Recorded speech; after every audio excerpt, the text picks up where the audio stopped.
Hello, everybody, and welcome to Church at Home with Rachel for Tuesday, the 17th of February, Fat Tuesday, Shrove Tuesday. This is Pancake Day as we prepare for Lent, which begins tomorrow with Ash Wednesday. I'd like to share with you a reflection from this incredible book called Awakening Faith: Daily Devotions from the Early Church, compiled with James Stewart Bell and Patrick J. Kelly. I haven't used this one, I think, on Church at Home for a couple of years. Um, but I pulled it off my shelf and I'd like to share this with you. It's the 319th day, and it's recalled the Pastor's Prayer. It begins with a passage from Romans chapter 1, 9 to 11. God, whom I serve in my spirit in preaching the gospel of his Son, is my witness how constantly I remember you in my prayers at all times. And I pray that now at last, by God's will, the way may be opened for me to come to you. I long to see you so that I may impart to you some spiritual gift to make you strong. It's a passage from Paul's letter to the Romans. This is John of Damascus who writes this. Now you have called me, Lord, by the hand of your bishop to minister to your people. I do not know why you have done so, for you alone know that. Lord, lighten the heavy burden of the sins through which I have seriously transgressed. Purify my mind and heart. Like a shining lamp, lead me along the straight path. When I open my mouth, tell me what I should say. By the fiery tongue of your Spirit, make my own tongue ready. Stay with me always and keep me in your sight. Lead me to pastures, Lord, and graze there with me. Do not let my heart lean either to the right or to the left, but let your good Spirit guide me along the right path, the straight path. Whatever I do, let it be in accordance with your will, now until the end. And you, Church, are a most excellent assembly, the noble summit of perfect purity, whose assistance comes from God. You, in whom God lives, receive now from us an exposition of the faith that is free from error, to strengthen the Church, just as our fathers handed it down to us.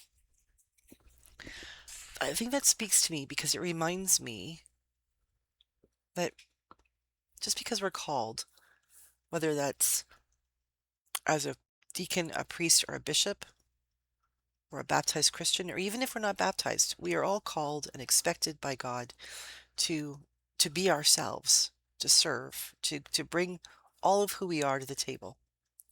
And that can be very kind of daunting because there's this idea out there, I think, that pervades society that somehow if you're going to serve God, then you already have to be perfect, that you have to be someone who doesn't sin, someone who doesn't transgress, someone who doesn't need to actually talk to God and say, God, I need your help.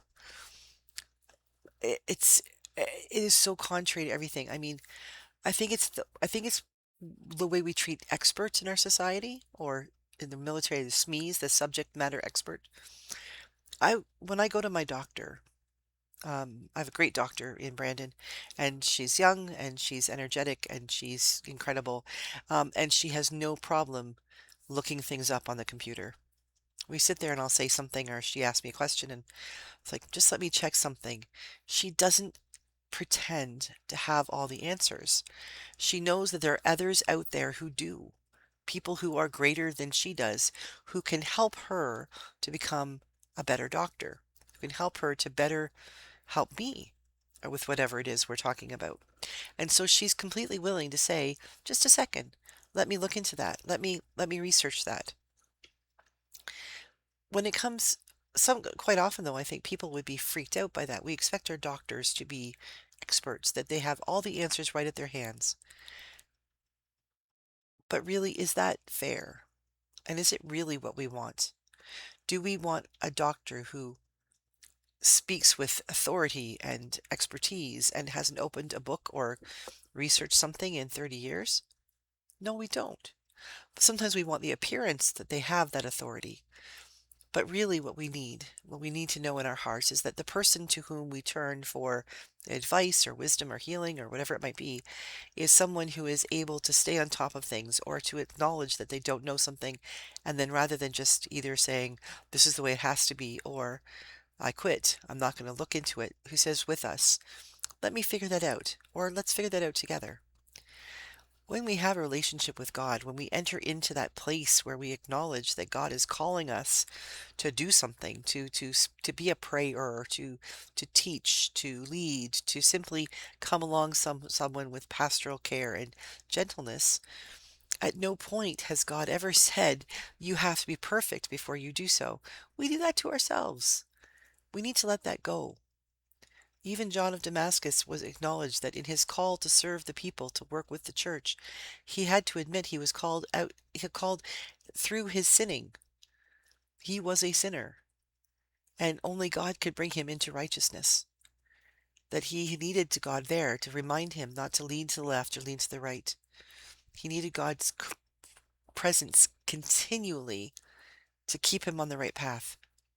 There's something so freeing about that, about knowing we don't have to be perfect. We don't have to have every answer all the time.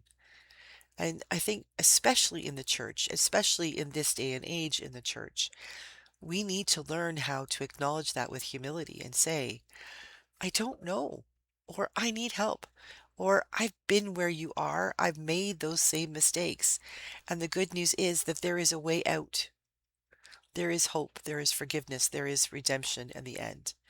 And I think that's really important that we recognize that we not hold ourselves to some kind of standard that God himself would not ask us to hold us to. It takes humility and it takes a willingness to try a new thing, but I think that's what we're called to do. And I think for those of you who are Christians who are living in a world that is really, really focused on, Christianity is not so great, it's our responsibility to say, you know what? You're right. The Christianity that you have been seeing portrayed is not so great. But the real Christianity, the real God that we serve, absolutely is. And why God is so great, why Christ is so great, is because he walks with us through the crap, through all the stuff, through our mistakes. And he picks us up and dusts us off and shines us up and says, let's try that again. We're not asked to be perfect. We are asked to persevere. As you prepare to head into Holy Week or into Ash Wednesday and then into the season of Lent, don't give up. Don't get overwhelmed. Allow yourself to be and recognize that you're just human. And then acknowledge the fact that God's the one who made us that way. So maybe there's hope in that yet. Have a great day. God bless. And I'll see you again tomorrow for Ash Wednesday.